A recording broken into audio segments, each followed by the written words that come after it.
nome do Pai, do Filho e do Espírito Santo. Amém. Proclamação do Evangelho de Jesus Cristo segundo São Lucas. Glória a vós, Senhor. Naquele tempo, todos estavam admirados com todas as coisas que Jesus fazia. Então Jesus disse a seus discípulos: Prestai bem atenção às palavras que vou dizer. O Filho do Homem vai ser entregue nas mãos dos homens. Mas os discípulos não compreenderam o que Jesus dizia.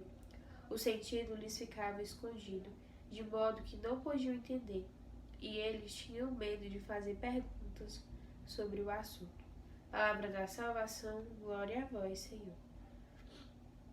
A palavra de Deus hoje vem dizer que todos aqueles estavam admirados com tudo que Jesus fazia, porque Jesus, ele curava os doentes, curava os cegos. Jesus, ele ressuscitava os mortos, levantava os paralíticos. Ele curava os leprosos. Jesus transformou a água em vinho. E quantos outros milagres Jesus não fez? E aqui eles estavam admirados pelas coisas boas. E assim também é a gente na nossa vida, quando acontece algo bom, quando a gente alcança uma graça. A gente também fica admirado. A gente diz, olha, foi Deus mesmo, foi a ação de Deus. Deus realizou isso. E a gente fica admirado, a gente fica feliz. Só que o Frei Jesus dizia que a gente tem que ter em mente também que virá o sofrimento. E olha aqui o que Jesus, ele disse. Prestai bem atenção às palavras que vou dizer. O Filho do Homem vai ser entregue nas mãos dos homens. Mas os discípulos não compreenderam o que Jesus dizia. Os discípulos, eles não entenderam. E assim também, quantas pessoas no dia de hoje, quando passam pelo sofrimento, dizem assim, eu não entendo por que eu estou passando por isso, não entendo por que eu estou passando por esse sofrimento.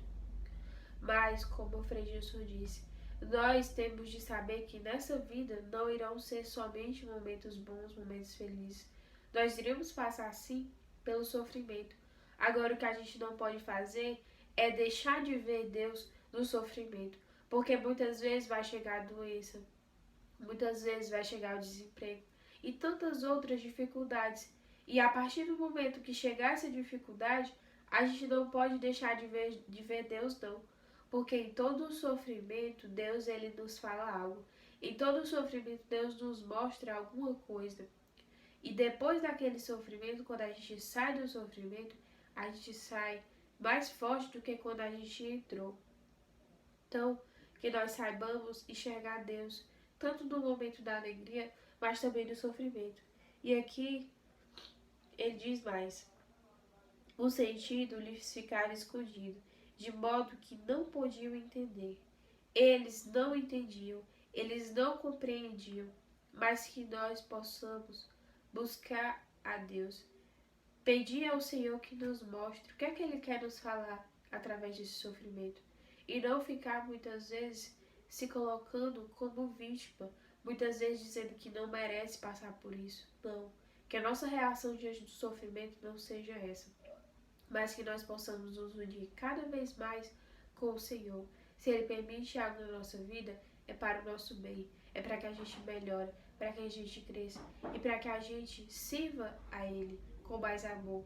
Quantas pessoas talvez precisaram passar pelo sofrimento para servir a Deus com mais amor, para ser mais grato ao Senhor. E assim também somos nós. Então que nós possamos, assim como o Frei Jesus disse, ver Deus tanto na alegria, mas também na dor. Os discípulos, eles não conseguiram compreender, mas que nós possamos pedir a Deus que nós compreendamos tudo aquilo que Ele faz em nossas vidas. Em muitos casos a gente não vai entender de imediato, não, mas lá na frente sim. Lá na frente Deus vai nos mostrar por que Ele permitiu isso na nossa vida. Amém. Em nome do Pai, do Filho e do Espírito Santo. Amém.